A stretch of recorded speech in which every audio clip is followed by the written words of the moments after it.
우리 희원 찬양대가 이렇게 소리가 좋지 않은데 오늘은 더 잘하신 것 같아요. 네. 명절 끝에 또 주일 지난 월요일인데 여러분 많이 피곤하신 중에도 또 오늘 저희 교회를 방문해 주시고 예배에 동참해 주셔서 진심으로 감사를 드립니다. 세상을 살아가면서 좋은 시대가 있다고 해도 우리에게 주어진 평안이 그렇게 계속 이어지지는 않는다는 사실을 발견하게 됩니다. 사무엘 하서를 저희가 8월 달에 묵상을 하면서 그렇게 사울이 끝나고 다윗의 시대가 시작되면 굉장히 세상이 좋아질 것으로 여겼지만 이 사무엘 하서 뒷부분에 가면은 다윗 시대에 오는 어려움도 만만치 않고 참 이 세상을 살아가는 것이 쉽지가 않구나, 이제 그런 것들을 발견하게 됩니다. 다윗은 자식인 그 압살롬이 아버지를 공격해서 백주의 대낮에 다윗의 첩들을 부끄럽게 하고, 그리고 그 난이 제압이 된 다음에 또 세바라는 반역자가 일어나서 움직일 때 이스라엘 백성들이 그 마음이 하나같이 세바에게로 향하는 그런 모습을 보았습니다. 그 난이 제압된 다음에 사울 시대의 잘못한 일들로 인해서 3년 기근이 있었고, 그 기근을 해결하는 과정에서 7명의 사울의 자손을 목매달아서 죽였을 때 또 재앙이 그치는 아픔이 있었습니다. 그리고 이제는 태평성대 시대를 열게 되었지만, 그러나 하나님께서 이스라엘 전체에 내릴 어떤 큰 심판이 있었다, 그것을 성경이 말씀해 주고 있습니다. 사무엘하 24장 1절 말씀을 한번 앞에 보시고 같이 읽도록 하겠습니다. 시작. 여호와께서 다시 이스라엘을 향하여 진노하사 그들을 치시려고 다윗을 격동시키사 가서 이스라엘과 인구를 조사하라 하신지라. 하나님께서 다윗을 격동시켜서 인구조사를 하라고 했다고 오늘 성경에 기록이 되어 있습니다. 그 이유는 이스라엘을 향하여 진노하시기 위해서 그렇게 하시겠다는 것입니다. 하나님이 이스라엘을 치기 위해서 다윗을 움직였다, 이제 그런 말씀이 기록이 되어 있는 것이죠. 이 말씀을 이해하기 위해서 낙원에서 아담과 하와가 쫓겨난 사건을 우리가 생각해 볼 필요가 있습니다. 여러분, 에덴 동산에 우리도 다 살 수 있었는데 아담과 하와가 쫓겨나는 바람에 우리가 이 힘든 세상에 지금 살아가고 있지 않습니까? 하나님께서 하와가 그 선악과를 따먹는 것을 막으시는 방법은 여러 가지가 있는데, 그 중에 하나는 뱀을 철망에다 가두는 것입니다. 그래서 절대로 하와에게 가지 못하게 하면 돼요. 하나님이 그렇게 할 수 있습니까? 없습니까? 있죠. 그러면 뱀이 아예 접근을 못하면 제한도 듣지 않고 하와도 무너지지 않고, 그러면 우리도 혹시 살아있다면 에덴에서 지금 살 텐데, 그런데 뱀이 나왔는데 하나님 그걸 보고 계셨죠. 어떻게 하는가. 그래서 사람들에게 뱀의 제한이 있었고 하와가 무너졌고, 하와의 말을 들은 아담이 무너져서 우리가 낙원을 뺏겼다, 이런 식으로 불신자들에게 얘기를 하면, 불신자들이 딱 듣고 뭐라고 얘기하냐면, 그러면 악의 뿌리는 하나님이네, 이렇게 얘기를 하는 거죠. 그러면 아무리 아들을 십자가에 못 박혀 죽었다 그러면 뱀 먼저 막지 뭘 아들을 그렇게 죽이냐고, 이렇게 얘기가 되는 거죠. 다윗이 인구조사를 하는 것은 내가 이 정도의 그 군사력이 있는 나라의 왕이라는 것을 확인하기 위해서 하나님을 의지할 마음을 내려놓고 교만한 마음을 갖고 하나님을 의지하기보다는 자기를 의지하려고 사실은 인구조사를 하려고 했던 것이지만, 오늘 1절 말씀을 읽고 또 읽어보면 주어가 여호와께서 다윗을 격동시키사 이스라엘과 유다 인구를 조사하라 하신지라. 그러면 이 뿌리가 누가 되냐 하면 하나님이 되는 거예요. 그러면 1절만 딱 보면 다윗이 문제가 아니고 하나님이 문제가 된다. 이런 생각을 우리가 하게 됩니다. 오늘 1절을 보면서 우리가 느끼는 것은 이스라엘을 향하여 진노하사 그랬죠. 이제 사무엘하를 쭉 읽어보면 이스라엘 백성들이 참 나빠요. 다윗을 세운 분은 하나님이세요. 그런데 이스라엘 백성들은 그 아들이 아버지를 공격할 때 대다수의 사람들이 아들 편을 들었어요. 여러분 말이 됩니까? 윤리적으로 어떤 다윗입니까? 그 무너져가는 사울 왕의 그 나라를 일으켜서 많은 나라에게 조공을 받아내고 무너진 예배를 회복한 그 다윗을 어떻게 그 아들이 세력을 얻게 됐다고 해서 그 아들 편을 들 수가 있습니까? 그런데 대다수의 이스라엘 사람들이 그 당시에 압살롬 편을 들었습니다. 압살롬의 난이 제압이 된 다음에는 세바라는 반역자가 있는데 이 불량배 같은 사람에게 온 이스라엘 사람들의 마음이 다 향했습니다. 하나님이 그것을 보셨어요. 이 백성들이 내가 세운 다윗을 무시하는 것은 나를 무시하는 것이다. 그러므로 내가 이스라엘 백성을 대상으로 내가 진노를 내려야 되겠다. 이제 하나님이 그런 생각을 하고 계셨던 것이죠. 그래서 다윗에 대한 반역이 아니라 하나님에 대한 반역으로 간주하고 반역자들에 대한 진노를 하시겠다. 이제 그런 말씀이죠. 그러나 성경을 이해하기 좀 어려울 때는 다른 곳에서는 어떻게 보는가? 이 복음서에서 마태복음에 이렇게 봤다면 요한복음은 어떻게 보는가? 여러 각도에서 보면 뭔가 세워지는 것이 있기 때문에 사무엘상 하서하고 맞물려 있는 것이 역대상이죠. 역대상 21장 1절. 자, 앞에 보시고 한 음성으로 읽겠습니다. 시작.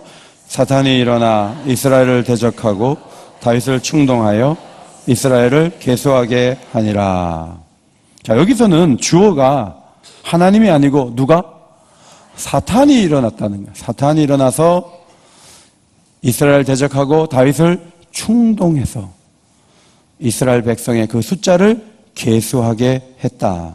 그렇게 기록이 되는데 이것은 다른 관점에서 또 쓰여진 것입니다.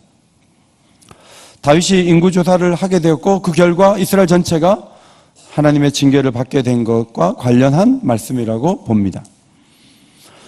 바로가 모세가 찾아갔을 때 첫 번째 재앙을 보고 너무 놀래가지고 하나님께 두 손을 들지 않고 말을 바꿔가면서 10번째 재앙이 있기까지 속으로는 절대로 손을 들지 않았습니다. 겉으로 거짓말로 이렇게 손을 든 적은 있지만 그래서 계속 제안을 거부했습니다. 그것은 바로의 강팍함을 의미하는 것입니다. 그런데 그 10가지 재앙을 다 내리기 위해서는 바로가 그렇게 하는 일이 있어야 하나님이 그렇게 하실 수가 있는 거죠. 그래서 10가지 재앙이 다 내리는 바람에 천하만국에 하나님이 어떤 분이신지를 다 드러내는 사건이 출애굽기에 기록이 되어 있습니다.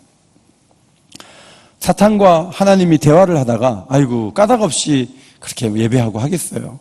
다 이유가 있어서 그런 거지. 재산이 있고 뭐 건강도 있고 자녀도 많고 그러니까 하나님이 하나씩 가져가게 하시잖아요. 그래서 재산도 가져가고 10명의 자녀도 데려가고 건강도 잃게 하시고 하나님 그것까지 허락을 하시는 거예요.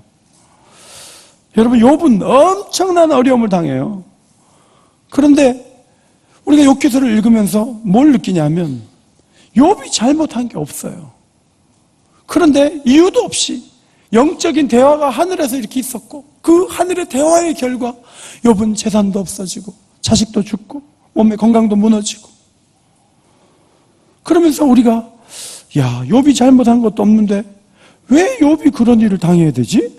이제 이 욥기서를 읽으면서 우리가 그것을 느끼게 되는 것입니다.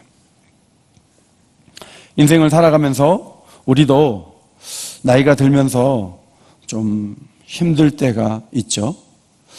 예배도 열심히 드리고 여전도 연합회 실행위원회도 열심히 다녀왔는데 갑자기 오른손이 잘 안 올라가면서 이 어깨가 되게 아픈 거예요. 이게 왜 아프지? 원래에 가서 회비 냈고 월요일날 가서 헌금 드리고 잘 먹고 왔는데 오른손이 안 올라가. 그러면 이게 이해가 안 되는 거예요. 저도 이렇게 지금 한 2달째 목이 이게 잠겨 있거든요. 잠겨 있는데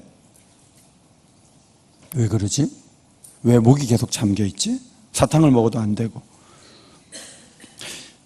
그러다가 이제 시력도 떨어지고 청력도 떨어지고 나중에는 걸으려고 하는데 걷는 것도 잘 힘들어갖고 휠체어 타고 막 이런 일들이 우리의 앞에만 올 때 우리가 마음속에 내가 뭘 잘못했냐, 나이가 든 게 이게 잘못이냐, 이제 이런 속에서 이런 질문이 이렇게 있는 거예요. 우리는 뿌리 속 깊이 내가 책임져야 될 일만 책임질 거야, 내가 하지 않은 일과 내 책임이 아닌 것에 대해서는 내게는 그 어떤 일도 일어나면 안 돼, 이런 생각이 우리 속에 있어요. 그런 의식이 너무 강하면 어려운 일이 일어날 때마다 우리 많이 놀라게 되고 도저히 그 어려움을 받아들일 수가 없게 되는 거죠. 1절을 읽으면서 하나님이 충동질하신 것인가? 다윗이 잘못이 아니라 하나님이 잘못한 것인가? 이제 이런 생각을 하겠지만 성경을 거듭 읽고 계속 읽으면서 하나님의 주권을 바라본 신학자들이 이렇게 정리를 해주죠.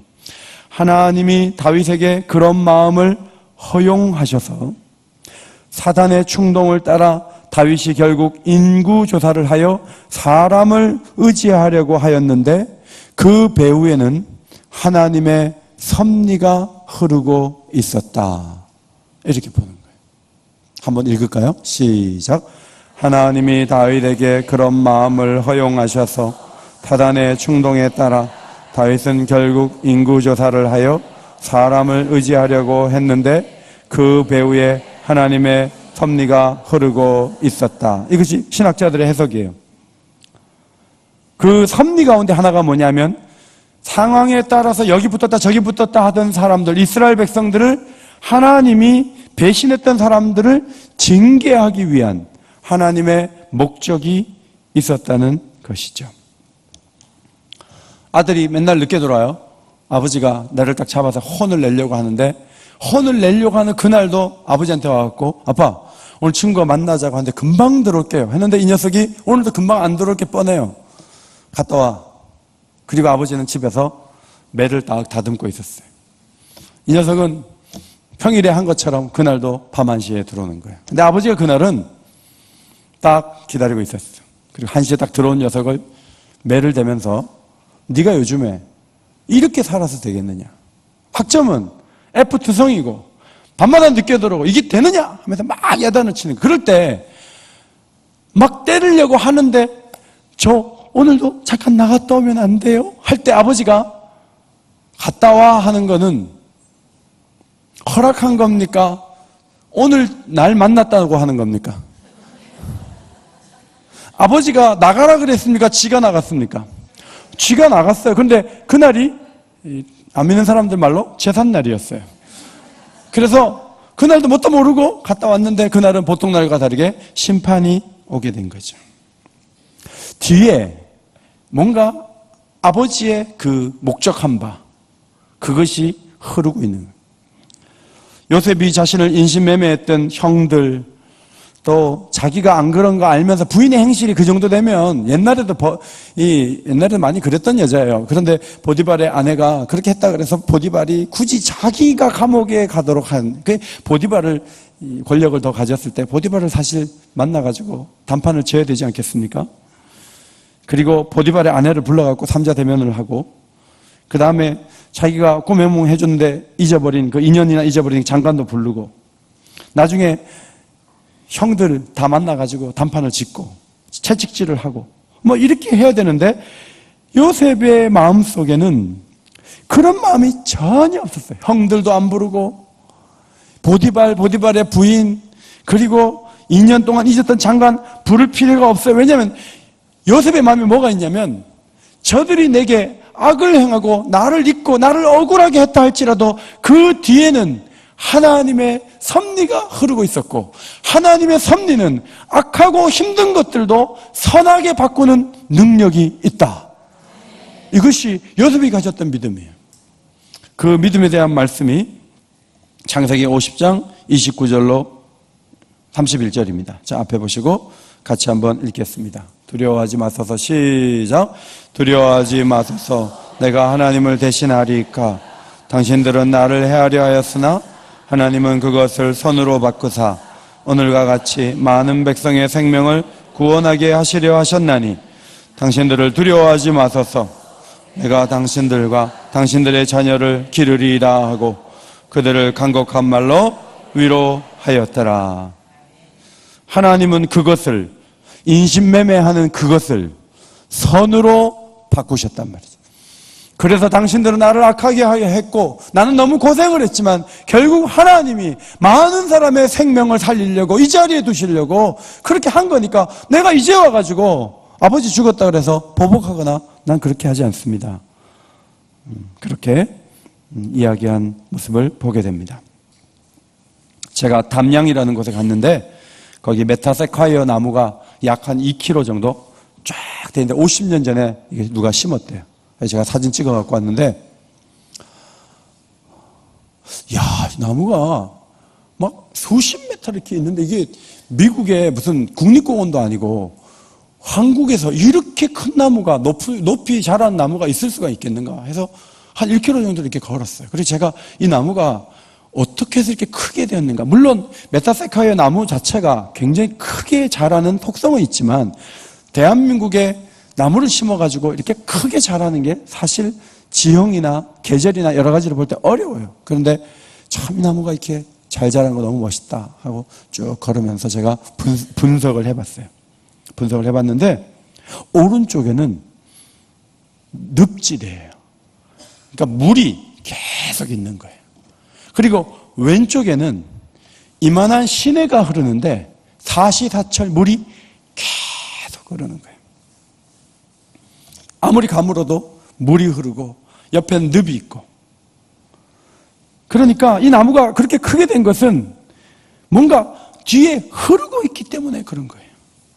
여러분, 우리가 기도해서 뭔가를 당겨오는 것 같지만 사실은 그 기도도 하나님의 섭리 속에 있고 때로는 기도가 늦게 응답되고 때로 기도가 다르게 응답된다 할지라도 뒤에는 하나님의 강력한 물줄기와 같은 하나님의 섭리가 강력하게 강을 이루어서 흐르고 있다는 사실을 믿으시기 바랍니다. 하나님이 그렇게 하시는 거죠. 다윗의 잘못한 배후에 하나님이냐? 그러면 하나님이 악의 뿌리냐? 그렇게 말하기보다는 하나님의 주권과 그분의 지혜와 능력은 놀라운 것이군요. 하나님을 빼고 말할 수 있는 것은 아무것도 없군요. 실망스러운 일이 있다 할지라도 그 낭망하지 말아야 될 이유는 하나님의 섭리가 그 뒤에 또 배후에 흐르고 있기 때문이군요. 그러므로 하나님께 더욱 기도하며 그분의 섭리를 바라보며 오늘 내가 원치 않는 일들이 일어난다 할지라도 그분을 바라보며 앞으로 나아가야 되겠군요. 그것이 우리의 고백이 되기를 주의 이름으로 축원합니다. 그 다음 내용은 오늘 읽지 않았는데 요압이 다윗 왕을 막아서는 내용입니다. 요압은 누구냐 하면 다윗의 누이 수루야의 아들이에요. 그러니까 누이 동생의 아들이니까 조카예요. 요압을 볼 때 삼촌 정도 되는 것 같지만 잘 보면 이 조카라는 사실을 성경이 말해주고 있습니다. 그런데 이 조카가 군대 장관이 돼갖고 얼마나 다윗 속을 썩이는지 국가적인 차원을 생각하기보다는 개인적인 차원에서 보복하고 죽이고 맨날 그렇게 하는 거예요. 그래서 요압은 사실 가까이 둔 친척이면서도 너무너무 다윗에게 고통을 주었던 그런 사람이어서 다윗이 너무 힘들 때 이런 말을 한 적이 있습니다. 사무엘하 3장 39절 앞에 보시고 읽습니다. 시작. 내가 기름 부음을 받은 왕이 되었으나 오늘 약하여서 수랴의 아들인 이 사람들을 제어하기가 너무 어려우니 여호와는 악행한 자에게 그 악한 대로 갚으실지로다 하니라. 그러니까 이 요압과 그 형제들이 다 싫다는 거예요. 하나님이 좀 갚아달라는 거예요. 어떻게 할 수가 없다는 거예요. 그런데 이번에는 요압이 인구조사 한다 그러니까 막 말리면서 이렇게 얘기해요. 이 백성이 얼마든지 왕의 하나님 여호와께서 100배나 더하게 하사 내 주 왕의 눈으로 보게 하시기를 원하나이다. 그런데 내 주 왕은 어찌하여 이런 일을 기뻐하시나이까? 아니, 인구조사를 못하러 해요? 하나님이 원하시면 100배나 더 줄 텐데, 하나님 백성들이 많을 텐데, 그걸 꼭 조사를 해가지고 몇 명이 뒤에 있다는 걸 생각해야지 왕이 후련하겠어요? 그럴 필요 없어요. 이게 요압은 이번에 제대로 얘기를 하는 거예요. 다윗이 보기에 늘 요압은 말 안 듣는 부하고, 늘 보복하고, 늘 못됐고, 늘 말 안 듣고, 그런 부하라고 머릿속에 딱 들어있는데, 이 요압이 요번에는 올바른 말을 했다는 거예요. 하나님이 많은 백성을 줄 수 있어요. 100배나 줄 수 있어요. 근데 다윗이 요번에는 요압에게 맨날 지다가 요번에는 안 지는 거예요. 안 된다. 가서 빨리 가서 인구조사 해라. 왕이 너무 세게 나오니까 결국 요압이 인구조사를 하고 말았습니다. 지금 역대상 21장 1절에 의하면 사탄에 충동하는 힘에 의해서 다윗이 인구조사를 제안했어요. 근데 요압이 할 말을 한 거예요. 왕이요, 그걸 뭘 꼭 조사를 해가지고 그런 걸 가지고 좀 기대려고 그래요. 그러지 마세요. 족하니까 또 이렇게 얘기할 수 있잖아요. 그때는 요압 얘기를 또 들어야 되는데 이번에는 다윗이 안 꺾이는 거예요. 저희 교회 리모델링을 할 때 엘리베이터가 들어서야 되는데 엘리베이터를 설계도를 갖고 왔는데 어디 넣냐면 우리 들어오시는 현관 거기다 엘리베이터를 해가지고 저 5층까지 이렇게 연결됐어요. 근데 이 엘리베이터 회사 회장님이 공짜로 해준다 그러는 거예요. 그러니까 우리는 너무 좋았죠. 좋아서 한번 막 하려고 그랬는데 법적으로 저 가운데 하면 저 5층에 가가지고 기계실이 이렇게 올라와야 돼. 그래서 안 되는 거예요. 그런데 우리 당회원들이 9명 계셨어요. 자, 공짜는 뭐도 마신다? 뭐도 마신다? 양재물도 마시죠. 아이, 하나님이 보내주신 분인데 공짜로 할 수 있는데 그래갖고 막 저는 하려고 막 그랬어요. 하려고 그랬는데 장로님 두 분이 목숨을 걸고 막는 거예요. 안 된다는 거예요. 이게 법으로 잘못된 거면 이 공사 다 뿡빵 뚫어놓고 큰일 난다는 거예요. 안 된다는 거예요. 저는 하다가 어떻게 되겠지 하면서 막 하려고 그랬어요. 예. 공짜니까.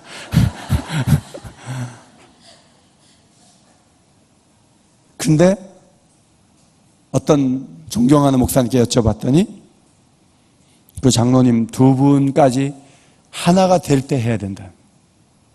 목사님, 너무 엘리베이터 하려는 의지를 너무 강하게 하지 말고 당회가 하나 되는 게 중요하니까 목사님이 엘리베이터 하는 거 포기하라는 거예요. 그래가지고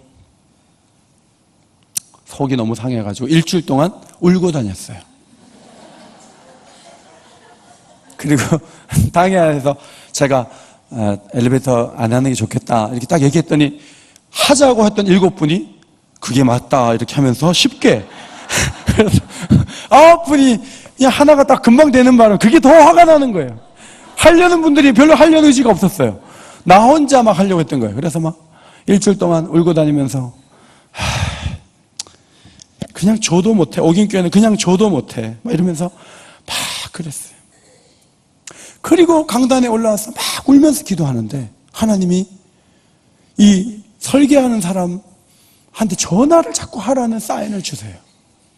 그래서 전화를 드렸더니 그분이 전화를 받고 다시 설계도를 보겠다고 하더니 3시간 만에 전화가 왔어요. 목사님 빨리 올라오세요. 여기 청운동이에요. 올라갔어요. 내수원교회도 설계하신 분이에요. 네, 올라갔어요. 올라갔더니 딱 새로운 설계도를 보여주는데 지금 이 자리에 여기다가 해놓고 빙빙 돌아가면서 이 유치원하고 그 다음에 고등부실하고 조금씩 길로 이렇게 뜨면 이게 된다는 거예요. 그래 이렇게 하면 합법적으로 잘 된다는 거예요. 그래서 제가 반대하신 두 장로님 1대1로 만나가지고 도면을 가지고 딱 보여주면서 이거는 합법적인 건데 당에 열면 반대할 거냐고 그래요. 했더니 합법적인데 왜 반대하냐고. 좋다. 그래갖고 수요일날 딱 당에 열어가지고 100% 만장일치해가지고 공사한 거예요.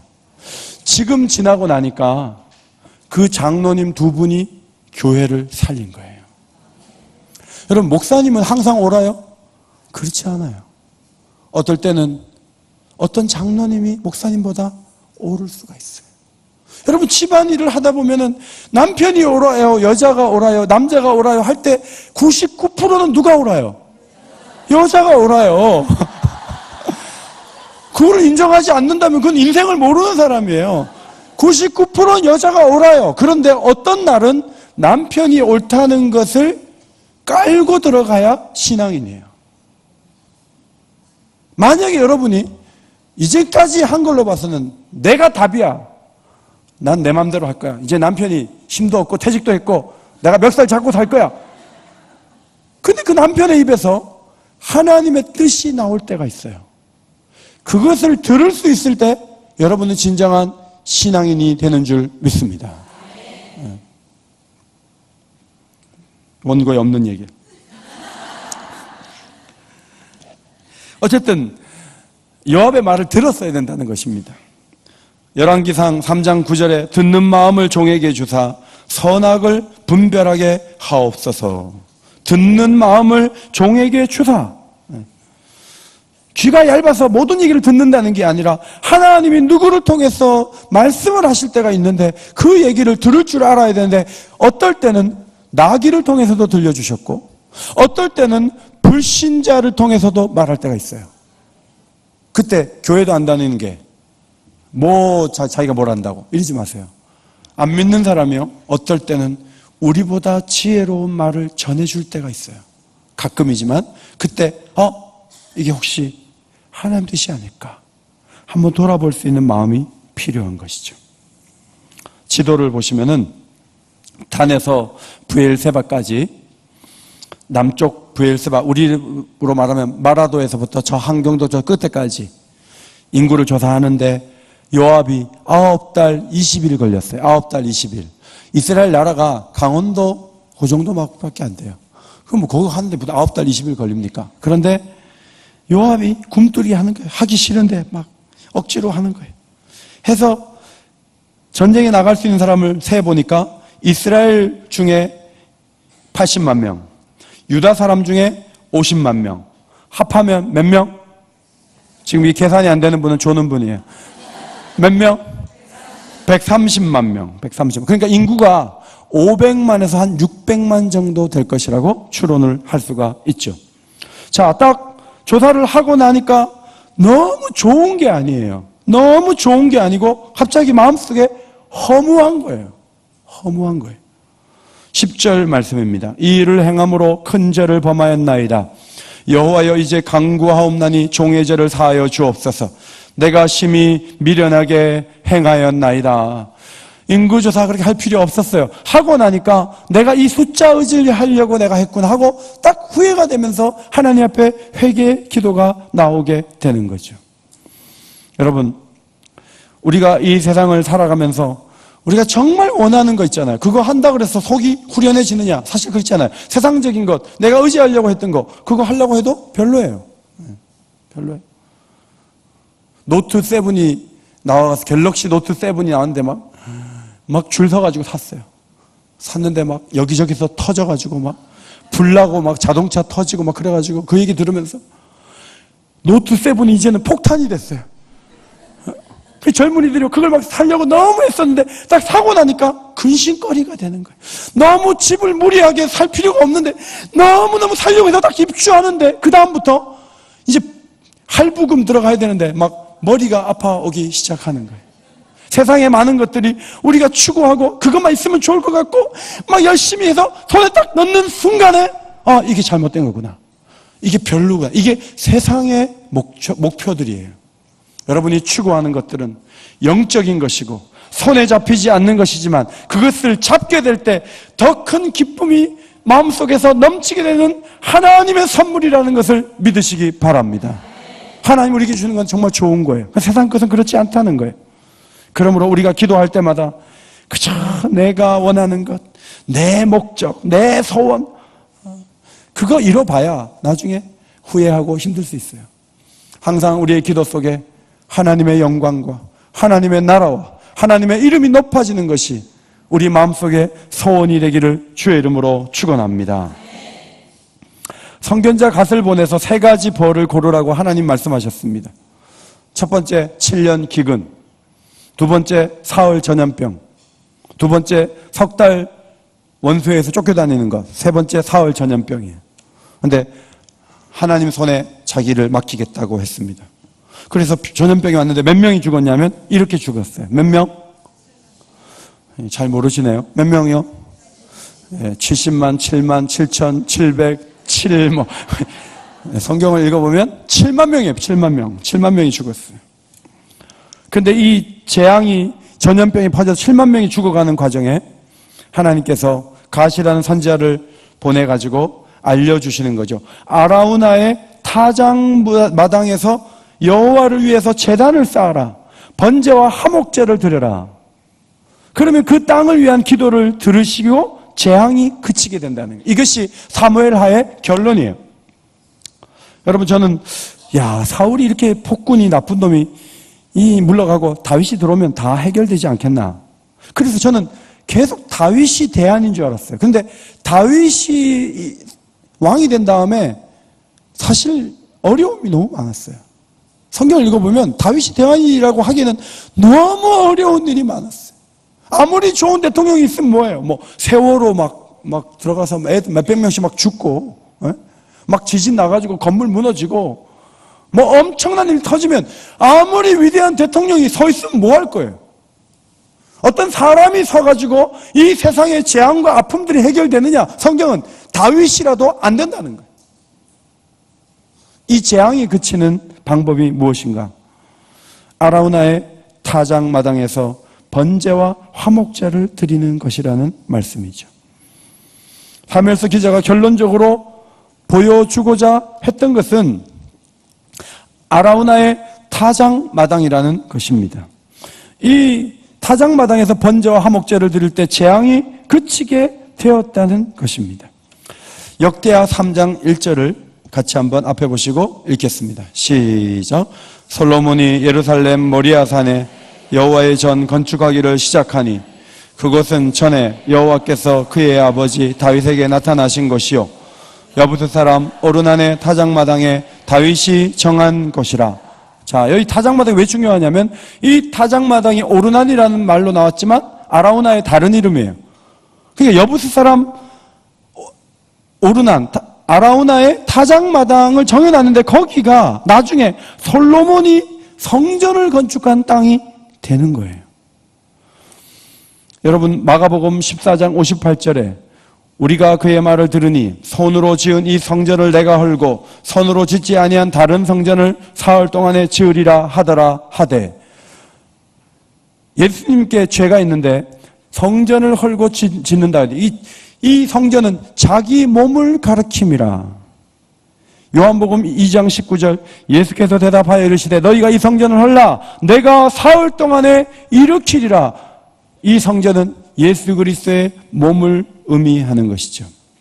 여러분, 우리에게는 죄로 인해서 많은 재앙이 다가오고 있고 재앙이 우리를 칠 수밖에 없는 인생을 살고 있고 그런 세상 위에 있어요. 그런데 이 고통과 아픔이 전염병으로 사람들이 쓰러진다 그래서 해결되는 게 아니에요.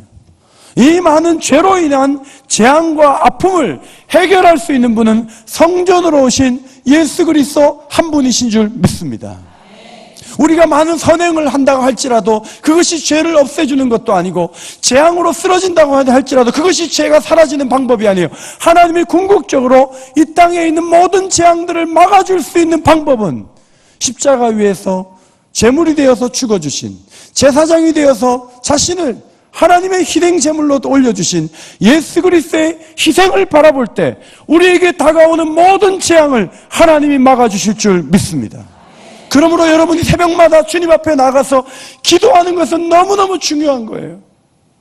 하나님 앞에 나가서 예수 그리스도를 의지하고 십자가를 붙잡고 주의 여종들이 교회를 나가서 주님이 나라를 사랑해달라고, 이 교회를 축복해달라고, 이 세상에 오는 모든 죄로 인한 아픔 증상들을 하나님이 막아달라고 여종들이 눈물을 흘려 기도했기 때문에 오늘의 한국교회가 있는 거예요. 그러나 이제는 제가 새벽기도 때 보면 저희 교회 오늘 아침에 보니까 7, 80대가 절반이에요. 3, 40대 기도하느냐? 안 해요. 50대 권사님들 세워서 권사님 기도 역할 하느냐? 안 해요. 젊은 권사님들이 기도 안 한다고요. 기도 자리에 안 나와요.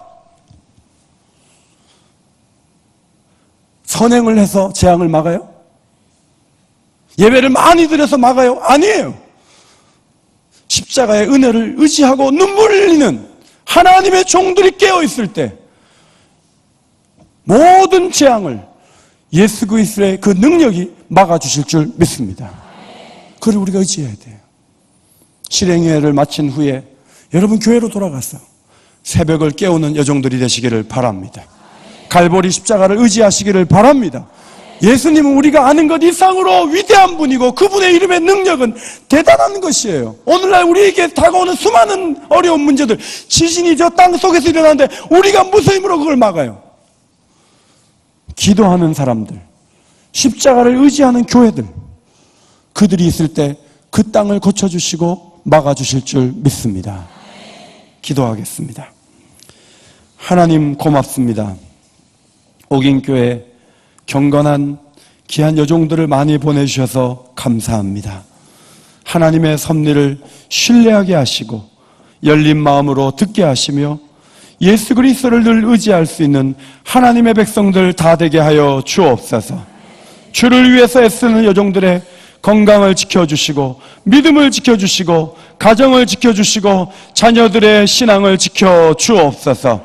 주님을 더욱 신뢰하며 앞으로 나아갈 수 있도록 우리들을 붙잡아 주시기를 간구하오며 예수님의 이름으로 기도하옵나이다. 아멘.